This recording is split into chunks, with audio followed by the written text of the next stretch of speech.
Okay, let's dive into this. Picture this. It's the start of a brand new academic year. The cherry blossoms are blooming, students are buzzing with excitement for their big entrance ceremonies, and then the unthinkable happens. The school uniforms, they just don't show up. Now, this isn't some hypothetical nightmare scenario. This was a very real crisis that swept across Japan recently, leaving families completely frustrated and scrambling for answers. Welcome to This Explainer. Today, we're going to use this fascinating real-world mystery, the Great School Uniform Shortage, to unpack a massive, hidden puzzle that literally drives our entire global economy. Specifically, we're looking at how to prevent stockouts using safety stock without going totally bankrupt in the process.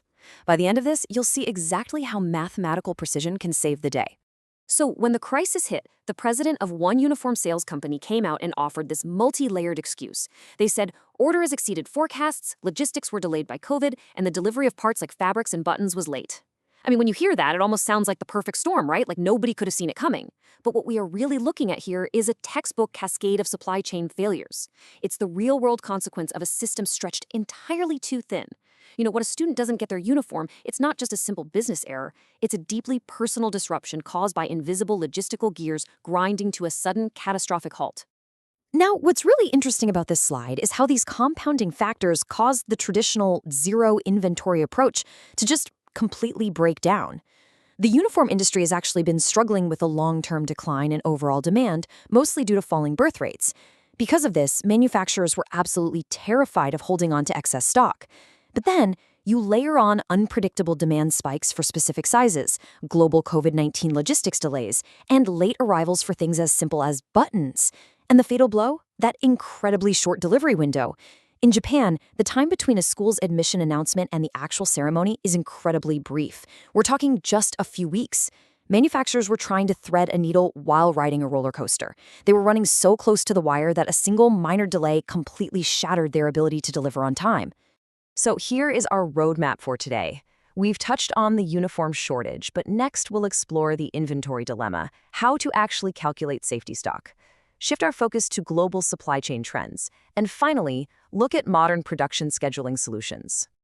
Let's start by unpacking the core of the problem, the inventory dilemma, and the really tricky act of finding the right balance.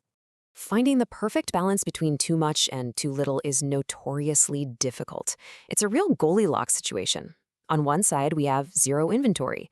Historically, having extra stock sitting around was seen as a failure. Zero inventory saves you physical warehouse space and it avoids short-term debt. But, as we saw with those missing uniforms, it highly risks stockouts and completely devastating your consumer trust. On the other side, well, we have excess inventory. Sure, this guarantees you prevent stockouts and fulfill every single order. But here is an absolutely crucial accounting fact. Unsold inventory, and that includes finished goods, raw materials, and work in progress, generates costs without generating any revenue. On a company's balance sheet, it is literally treated as a short-term debt equivalent. It's a massive financial liability. If you have too much stock just taking up space, you might eventually be forced to sell it at a steep discount, which just completely drains your profits. Which brings us to the solution. Let's look at calculating safety stock and the mathematical fix behind all of this. Okay, so if zero inventory leads to missing uniforms and excess inventory leads to bankruptcy, what on earth is the solution? Well, this brings us to the mathematical concept of safety stock, or anzenzaiko as it's known in Japanese. This is the extra inventory kept on hand specifically to mitigate the risk of stockouts caused by fluctuating customer demand and procurement delays. Now, I want to be clear here. It is not just some random pile of extra boxes shoved in a back room. Not at all. It is a highly calculated buffer. Businesses use strict statistical methods to ensure that if, for example, they receive 100 orders, they have exactly enough buffer mathematically guaranteed to fulfill 99 of them, even if a supplier is late or demand suddenly spikes. The longer the lead time to get parts and the wilder the demand fluctuates, the larger this safety stock mathematically needs to be. But here is where the math gets genuinely surprising. Let's say you have a statistical probability of a stockout sitting at 10%. And you look at that and decide, no way, that's way too risky. You want to reduce the probability of disappointing a customer to just 1% under those exact same conditions.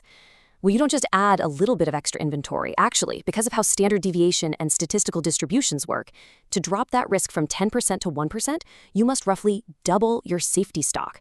You need 2 times the inventory just to cover that final tiny margin of error.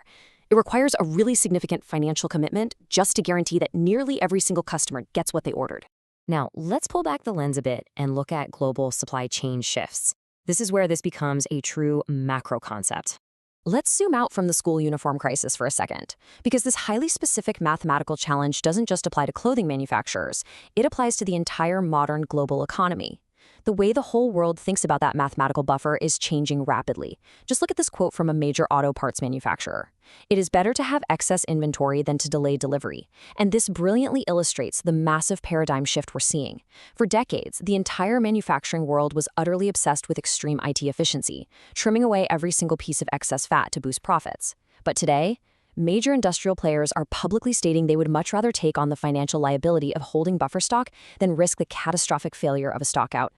So, why the sudden change of heart? Well, let's impartially map out these macro disruptions. Pre-2020, the reigning champion of business was extreme IT optimization and just-in-time models. Basically, get the parts exactly when you need them. But perfectly optimized, lean systems tend to fail completely when a single geographic or political trouble occurs. In 2020, the COVID-19 pandemic caused unprecedented global supply shocks. Then, in 2022, Russia's invasion of Ukraine drastically disrupted global raw materials. So today, we exist in a reality where companies worldwide are being forced to completely reevaluate their optimal inventory levels. Think about it. When you source materials globally and sell globally, a single blocked canal or a localized lockdown means those optimized systems instantly collapse. Having that buffer is no longer optional. It is literally survival. So how do companies actually survive this? Let's talk about production scheduling solutions and the practical next steps.